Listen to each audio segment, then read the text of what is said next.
محمد رسول الله. Të nderuar vëllezër besimtar, vetëm Allahun e madhruar e falenderojmë, vetëm atij mbështetemi dhe vetëm prej tij ndihmë dhe falje kërkojmë. Paqja, mëshira, bekimet dhe lavdatat e Allahut qofshin për të dërguarin ton të fundit, Muhammedin alayhi salatu wassalam, për familjen e tij, për shokët e tij dhe për të gjithë ata besimtar musliman që me besnikëri e pasojnë rrugën e tij deri në ditën e gjykimit. Nga begatit, nga mirësitë e shumta që na i ka dhënë Allahu i madhruar, është edhe një mundësi që e jep çdo njanit prej besimtarëve musliman Allahu, edhe të tjerëve, është formimi apo krijimi i familjes. Dhe për me qenë një familje e shëndosh, për me qenë një familje e suksesshme, duhet dy shtyllat e familjes të jenë ashtu siç duhet, ashtu siç kërkon Allahu i madhruar. Shtylla e parë duhet jetë burri siç duhet, e pastaj shtylla e dytë duhet jetë edhe gruaja ashtu siç duhet. Dhe duhet me u plotësu ato kriteret, standardet, për me qenë burri edhe gruaja ashtu siç duhet, qysh në fillim të njoftimit, atëherë kur ata fejohen. Që do të thotë, duhet me u përfill ato kriteret, standardet fetare, që burri mos me zgjedh tjetër grua, përveç se ato që është besimtare muslimane, edhe në bazë të njohurive që ka për të jetë edhe e devotshme.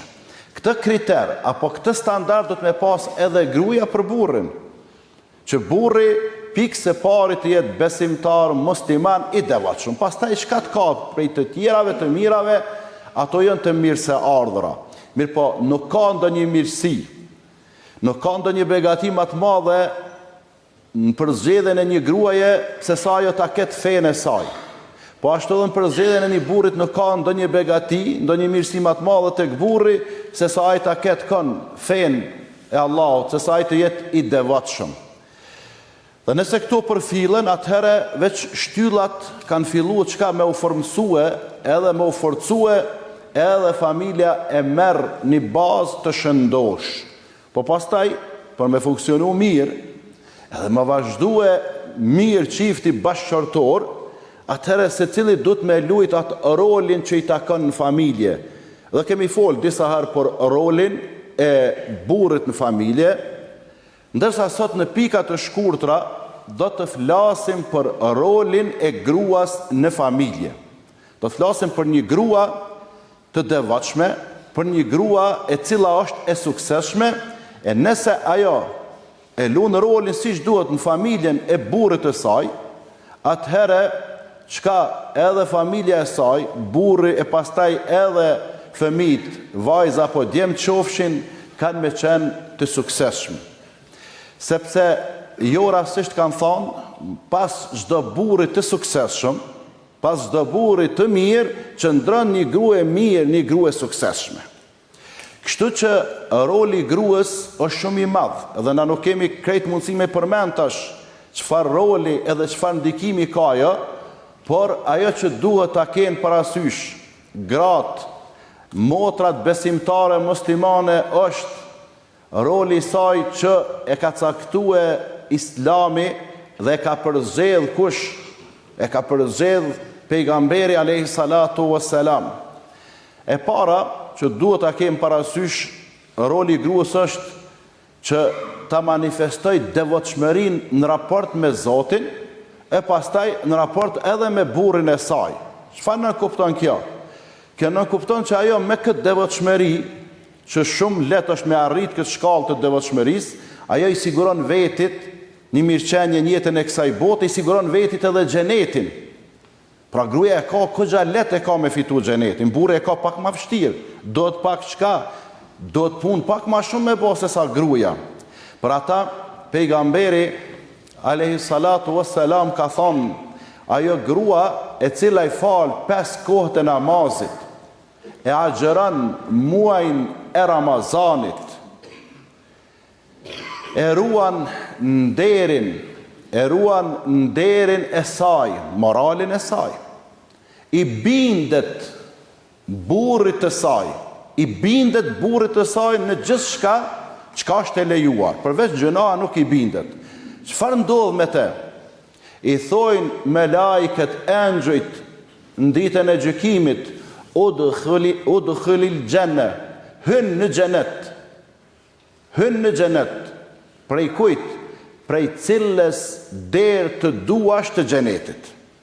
I thuhet, hyn në xhenet, prej cilës derë të duash prej dyrëve të xhenetit, e ato janë 8. I hapën pra 8 dyrë të xhenetit. Kështu që motrat besimtare muslimane, koxhalet e kanë me fitue xhenetin. E nëse gruaja kështu e ka këtë rol me vetveten e vet, edhe i kryen këto çka u përmendën, duke mos i lënë anash edhe të tjera që janë, po këto janë më kryesorët, atëherë ajo e ka një rol tjetër në shtëpinë e burrit të saj. E para prej tyne është që ta ruaj që ta ruaj jetën bashkëshortore, ti ruaj fshehtësitë e jetës bashkëshortore. Vëllazën, po jetojmë në një krizë të madhe, sidomos tek gjinia femnore. Shumica e grave, jo krejt elhamdulillah, krejt jetën bashkëshortore që kanë brenda e qesin jashtë. Shkojnë me mëngjes në papuqe që aty me pi kafe, me një kojshike, e burri jam e prom 12 natës, e burri jam kështu, ai kish bo kështu.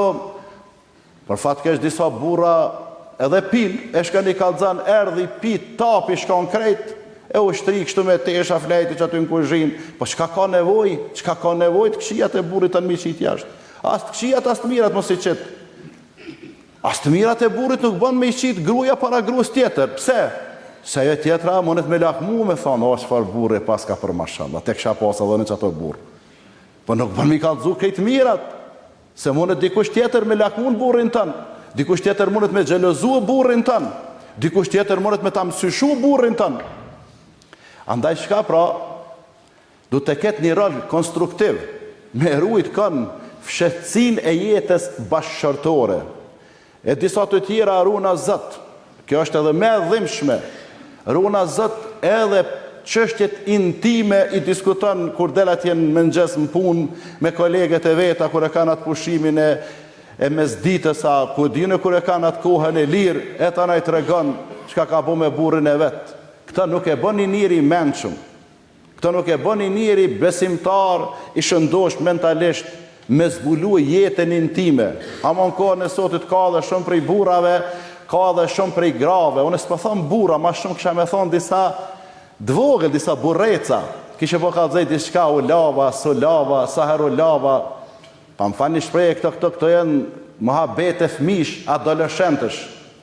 Këto s'janë e farë burnia, nuk shfaqin e farë trimnia, a ne farë suksesja, ne farë menquria, ne farë devotshmëria ku ta dione.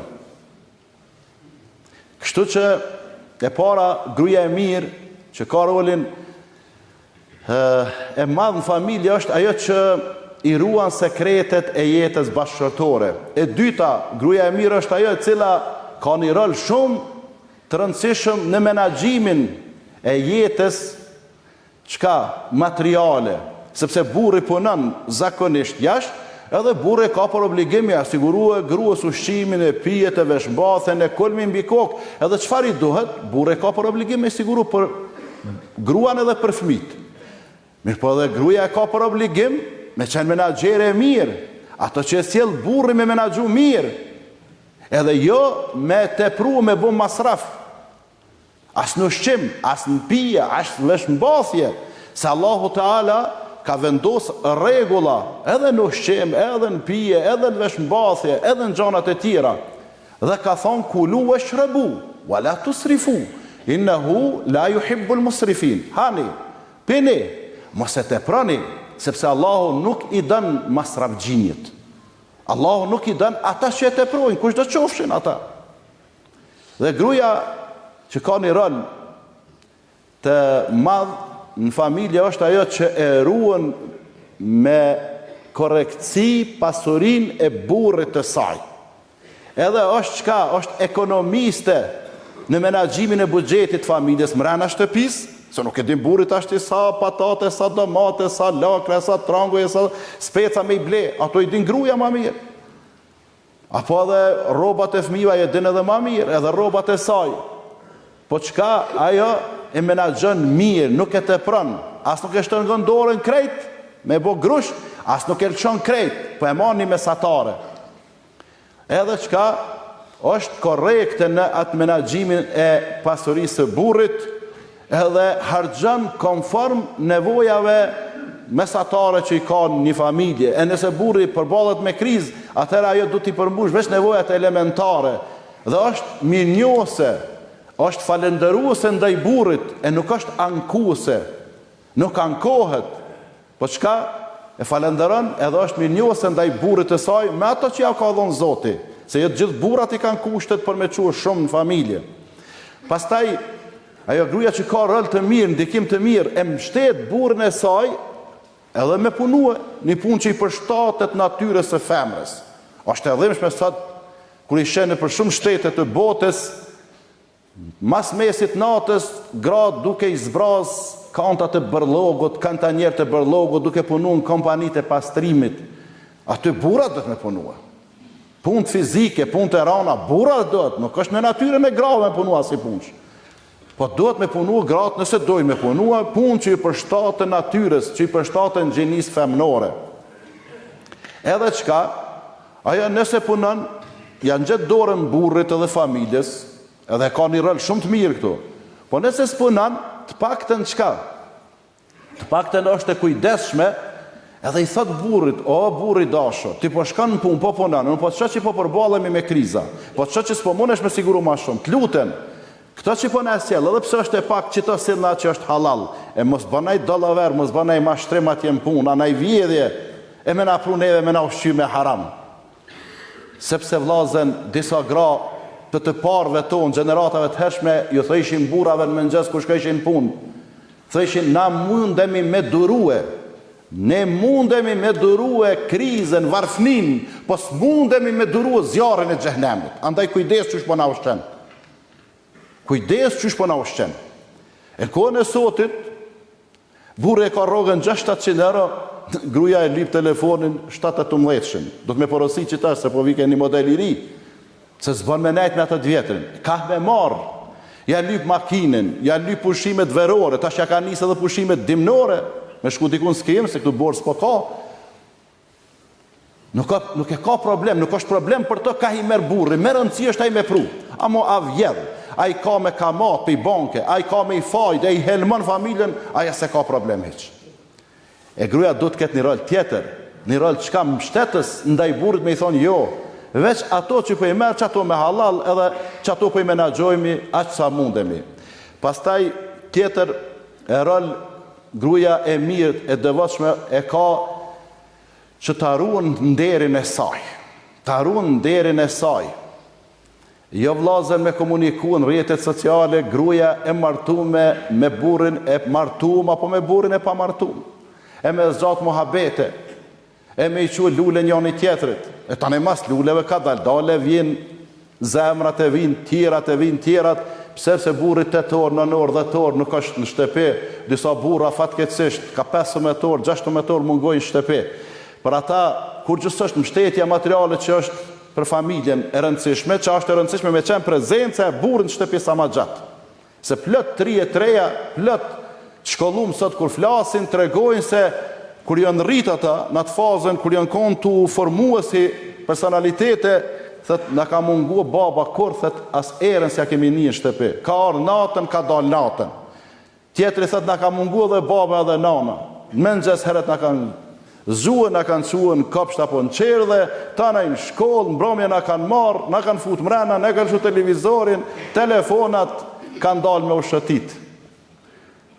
Nana me shoqet, baba me shokët, apo edhe zbashku ku ta dione. Edhe nuk kompenzohet kjo mungesë. Ma vonë thot dikush e po tash unë po rri. Ku po rrin tash ti? I ke po 6-70 vjet, 80 vjet po rri unë tash me djemë me vajza. Ti po rrin, po ata mos me ty s'po rrin. Po ta kthejnë. Andaj gruaja pra, gruaja e mirë, gruaja e devotshme e ruan nderin, e ruan fytyrën, e ruan moralin e saj. Prej kujt, prej haramit. edhe prej të këqive edhe keqbërze që fatkeqësisht janë shtuar shumë tash në kohët e fundit në popullin edhe në vendin tonë.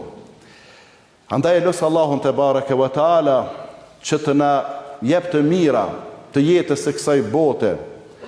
Edhe për ata edhe themi në namaz, në fund namazit, çka themi? 5 herë themi apo çdo ditë themi Rabbana atina fid dunya hasana. O Zoti ynë, na jep të mirat e kësaj bote, të mirat e dynjas. Aisha radhiyallahu anha ka thënë, të mirat e dynjas janë shumëta, një prej tyre është me ta dhënë Zoti një grua besimtare të devotshme, apo grave me ia dhënë Zoti një burr besimtar të devotshëm. Allahu na begatoft neve edhe juve edhe të gjithë ata që janë prag të martesës me gra besimtare muslimane të devotshme.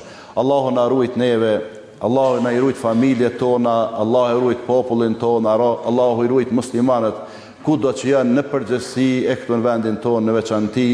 أقول ما تسمعون وأستغفر الله لي ولكم ولسائر المسلمين من كل ذنب فاستغفروه إنه هو الغفور الرحيم. استغفر الله.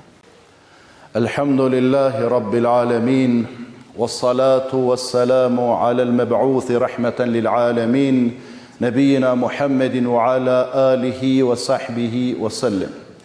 Pastaj gruaja e mirë, gruaja e devotshme që ka një rol të rëndësishëm në familjen e burrit, është ajo e cila nuk e fut në shtëpinë e saj askan pa lejen e burrit të saj.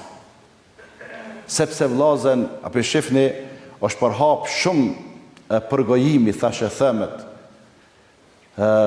Janë përhap shumë fjalët e kota, janë përhap shumë shpifjet. E një pjesë e madhe ty në buroj për qytyne nejave që i bojnë gratë e njëna tjetra. Andaj burri duhet me pas nën kontroll gjendjen familjen e tij, kush po hyn edhe kush po del. Se ka ndodhur te gjeneratat e para me pas lëshime gabime s'po ndodhin tash.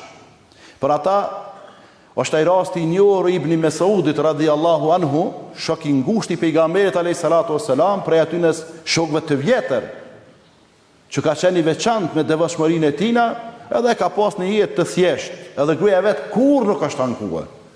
Edhe një ditë kur kthehet Ibn Mesudi në shtëpinë e tij, gruaja vet ja nisi do fjalë ka pak. Jo fjalë të këndshme, që ish mësuar kë me i dëgju për gruas së tij. Edhe ajo tash filloi me do ankesa edhe e pyeti, a ka qenë dikush në shtëpinë tonë sot? Tha po. Kush ka qenë? Gruaja e filanit. Tha kur, tha pas sotit, tha asaj nuk i lejohet me hy në shtëpinë time. Kur, tha, nuk i lejohet më me hy. Pse, tha, pas ka truzu shtëpinë. E pas ka turbullu ujt ajo. Se gra din që ashtu. Din me turbullu edhe jo ujt. Po ta turbullojnë liçenin, ta turbullojnë ka një herë edhe detin apo edhe oqeanin. Tjetër rol të rëndësishëm ka gruaja në edukimin e fëmijëve dhe me këtë po e përmbylli. Nuk ka grua që edukon fëmijën më mirë se sa nana e saj. Dikush po thot po ato pedagogët, ato mësueset, ato sociologët, psikologët, nuk ka. Vetëm një është që e bën edukimin në mënyrën më të mirë. Ajo që është nanë besimtare devotshme, ajo e edukon fëmijët në mënyrën më të mirë të mundshme. Andaj ju kisha lut vllazër besimtar, mos ja u besoni edukimin e fëmijëve dikujt tjetër më përpara se sa gruas. E pastaj ma vonë, kur të merr ato bazën e shëndosh, fëmia i merr ato bazat e edukatës familjare, pastaj mundem edhe dikon tjetër. Ama jo me njëherë fëmia ende pa fillu me fole, me ecë mirë, me qua dhe dikush tjetër mi jam mësu fjallën, nana dhe babë. Dikush tjetër mi jam mësu, nëse jam mësan, bismillahin edhe alhamdulillahin. Dikush tjetër mi jam mësu halalën, haramin, nëse jam mësan. Kush ti mësan sot ato sene? Bësh në përgjamia nëse i qojnë. Po prap se prap, as në përgjamia nuk ka dikush që edukon fëmijët më mirë se sa nana edhe baba. Kuptohet nëse ata vetë jenë të edukum. Andaj, gruaja ka një rol të rëndësishëm në edukimin e fëmijëve. Dhe ajo zatën e ka rolin kryesor edhe në shoqëni, sepse që kanë thonë të parët, gruaja e lind kanë gjysmën e shoqënisë edhe gjysmën tjetër e edukon fëmijët, që do të thotë krejt popullin e ka gati në dorë. Andaj e lutë Allahun Teala që të na jep devotshmëri neve, grave tona, familjeve tona dhe gjithë besimtarve, dhe nuk ka pasuri më të madhe se sa Allah me të begatu ty me një grua besimtare të devotshme, e cila është e lidhur ngushtë me krijuesin. E pastaj, si ti ka punë të mirë me krijuesin, i ka dhe me krijesat, me burrin edhe me të tjerët. Allahu na falt, Allahu na udhëzoft me krye këtë emanet që kemi në familjet tona, me rujt familjen e shëndosh nga këto sulme të ndryshme që po vijnë nga poshtë edhe nga lart. Allahu na mundsoft. Allahu na falt neve, i falt prindrit ton, dietarët, ulemat ton, mësuesit ton, këshilltarët ton dhe të gjithë besimtarët kudo që janë. إن الله وملائكته يصلون على النبي يا أيها الذين آمنوا صلوا عليه وسلموا تسليما اللهم صل على محمد وعلى آل محمد كما صليت على إبراهيم وعلى آل إبراهيم إنك حميد مجيد وبارك على محمد وعلى آل محمد كما باركت على إبراهيم وعلى آل إبراهيم إنك حميد مجيد عباد الله إن الله يأمر بالعدل والإحسان وإيتاء ذي القربى وينهى عن الفحشاء والمنكر والبغي يعظكم لعلكم تذكرون وأقم الصلاة يرحمكم الله.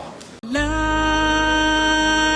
إله إلا الله لا إله إلا الله لا إله إلا الله محمد رسول الله.